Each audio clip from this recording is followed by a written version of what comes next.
Hello everyone, welcome to my channel. I hope everyone is having a wonderful day. Before starting the video, please go ahead and hit the subscribe button and give this video. Jack wants Joss to become a WSB agent. Lucky pulls through after Cyrus attack, and Jack reveals why he's been helping Joss today on General Hospital. Brooklyn tells Chase the truth, most of it, about her teenage pregnancy. Sasha tells Tracy that Jason is the father of her child. Drew and Jason face off at Drew's new home. All products and services featured are independently chosen by editors. However, Soaps.com may receive a commission on orders placed through its retail links, and the retailer may receive certain auditable data for accounting purposes. In their room at the Quartermain mansion, Chase asks what Brooklyn means when she says she had a baby. She says she had a baby in high school and gave it up for adoption. Only her mother knows, and not even the baby's father knows. She says she's sorry she never told him. It was such a strange time for her. She was terrified and knew she wasn't ready to be a mom. Chase understands, as she was only a kid. She was grateful that her mom stepped up for her. Chase asks if it was a hard decision to make. Brooklyn says she wasn't going to terminate the pregnancy, but she came to the decision to put the baby up for adoption quickly.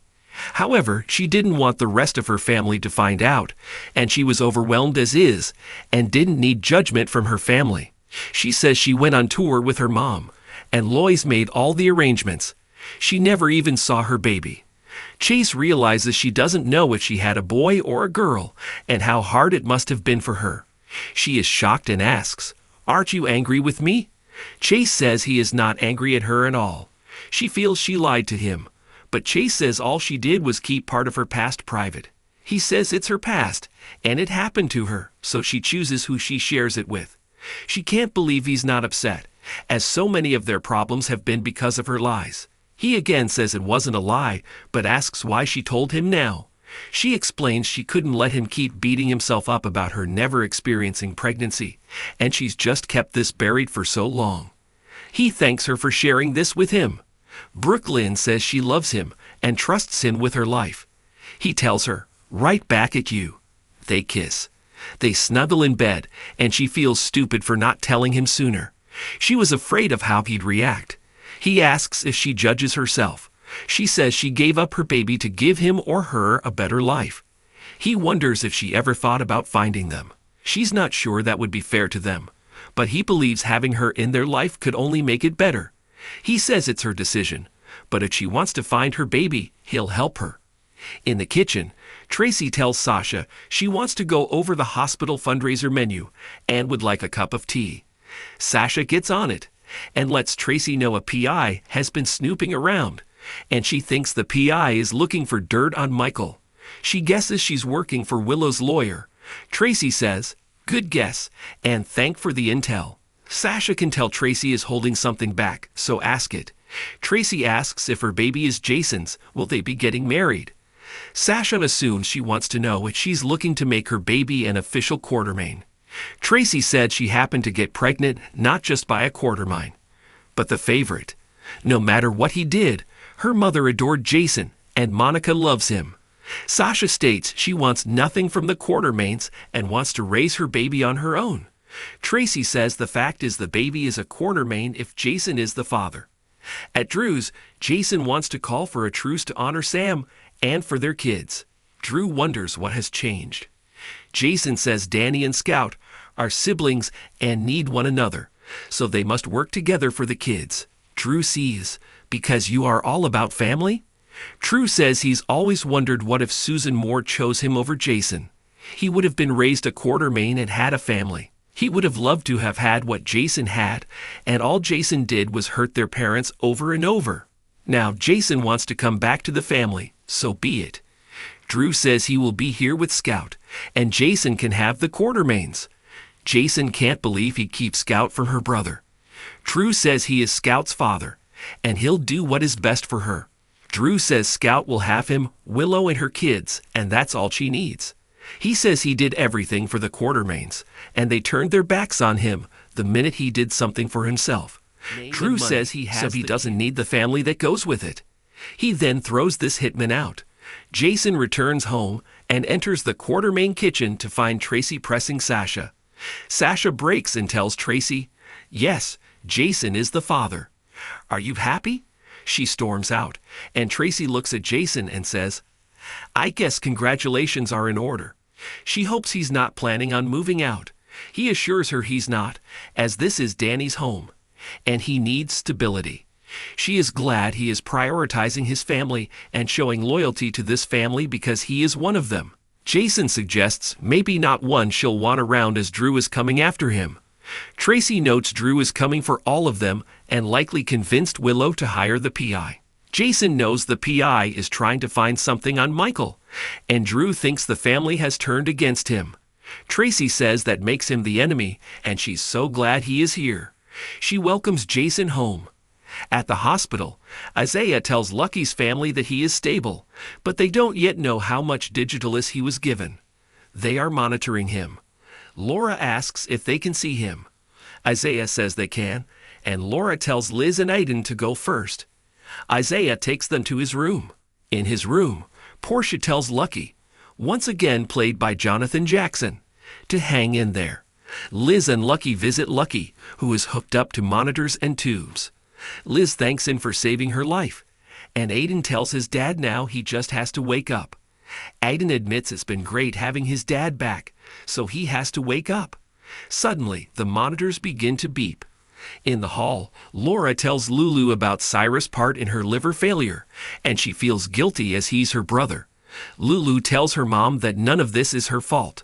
Lulu says she woke up because of the reaction to the drug, so without Cyrus, she wouldn't have woken up. At the same time, Sam would still be here if Cyrus never did what he did. Laura tells Joss not to blame herself, as this is all on Cyrus, who never should have been let out of prison. Aiden and Liz appear, and Laura can see something is wrong. Liz tells them Lucky's heart stopped again. Aiden cries, "My dad is dying." In Lucky's room, Isaiah and Portia work to save Lucky with the paddles and compressions. Later, Portia goes out and tells the family that they got Lucky back and that he's going to be okay. She says he still has a long way to go, but the danger is over. Isaiah sits with Lucky and tells him he doesn't know what he'd have done if he lost him, even though he can be a massive pain in the ass. His family soon visits him and urges him to wake up as they need him. In the hall, Jordan tells Isaiah she heard he saved another life, and they are all grateful to him. Elsewhere, Dante and Anna wonder why Cyrus is headed down Route 41, as there is nothing out there. Dante asks why Cyrus went after Liz. Anna explains she and Lucky found evidence that Cyrus was the killer, and he admitted everything to Liz before trying to attack her. Dante says they finally got him, and he can run, but he can't hide. Dante asks why Cyrus was killing these people. Anna explains he called it a divine mission to release trapped souls, and Dex and Sam got in his way. Jordan later informs Anna and Dante that she has learned Cyrus has a decades-old family connection to the Gatlins. Anna asks if that could be Austin, who was murdered, and the case was never solved. Anna makes calls to find out if Austin owns any properties nearby. She later gets a call back and an address near Route 41, where Cyrus was headed. Dante asks Jordan to keep them updated on Lucky, and he and Anna take off. At the cabin, Jack asks Joss to hand him the weapon, and she does. Jack checks for a pulse and Cyrus is dead. Joss swears he was going to kill her. Jack knows, as he was outside and saw it. He asks if she called anyone else, and Joss hasn't. Jack says they have a small window to cover this up. Joss asks if they aren't going to call the police. Jack says they could, or they could take care of this themselves. Jack asks where Joss got the gun. Joss explains it's Dex's. She cries that everyone knows she hated Cyrus and believed he killed Dex, so who will believe this was self-defense? Jack admits it will be tough to argue in a court of law. He says if he gets involved, nobody must know, not even her mother. She says she can stay quiet, so he tells her they are leaving. She says, "What about my fingerprints?" He tells her they are leaving and nobody can know she was ever here. Jack takes Joss to his office and orders her to go to the bathroom and shower. He says leave everything behind she owns, including her phone. He says there'll be a change of clothes for her. He then wipes the gun clean. Joss heads into the bathroom and relives shooting Cyrus. She runs to the toilet and pukes, but keeps remembering killing Cyrus. In his office, Colette arrives, and Jack fills her in that Cyrus is dead, and he had no idea Joss had a gun on her. He says she only called him, so he's going to cover this up. Colette says there is a problem. Cyrus attacked Liz and Lucky tonight, and there is an APB out on him. It won't take Anna long to locate Cyrus' cabin. She also fears Joss won't keep quiet, as she is a kid, and she'll want to tell someone. He tells Colette to leave Joss to him. She needs to get a team to clean up the cabin and make everything disappear, except for one thing. Jack bags the gun and stashes it in a cabinet. Joss comes out of the bathroom, and she asks what happens now. He asks if she told anyone where she went tonight or about the address. She didn't and asks why he gave her the address. He says she set this in motion the night he asked for footage of Dex. She reminds him that got her nowhere, as there was no footage.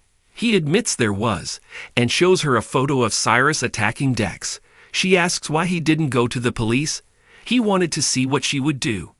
Joss asks if he's playing a game with her because he's into her mom. Jack insists this has nothing to do with Carly, it's all about her. He says she's special. She has all the qualities to make an exceptional WSB agent. He wants her to become one of them. Joss thinks this was all a setup, and he got her to kill Cyrus to hold it over her head and force her to join the WSB. Jack says he didn't know she had access to a gun, but she brought it with her. Why? She says to protect herself, but that doesn't make her a spy. He says it does. She shields and protects herself not by hiding, but by acting. Jack asks what happened in the cabin, and she tells him about the evidence she found. Then Cyrus came at her with a hatchet, and she shot in self-defense. He asks if Cyrus didn't attack her. Would she have pulled the trigger? Joss doesn't know. Jack tells her it's good that she didn't call the police then. He says he'll protect her even if she doesn't accept his offer, but she'd make one hell of an agent. However, she'll need a story for tonight. He gives her the keys to her car, which he had brought there, and gives her money to buy a new phone. He instructs her to tell everyone she lost hers. Before she leaves, Jack says, "We'll be in touch." Colette returns and can't believe Joss gets to leave here just like that. Jack says, yes, and when she comes back, it's better she thinks it's her idea. Back at the cabin, Anna, Dante, and other officers arrive. With their guns drawn, they kick in the door and enter. Everything inside is clean, and there is no sign that anyone was ever there. Anna asks a cop to call in forensics. She says if Cyrus was here, she'll find something to prove it. On the next General Hospital, Brooklyn tells her mother she told Chase everything, and Laura worries to Martin they aren't safe as long as Cyrus is still out there.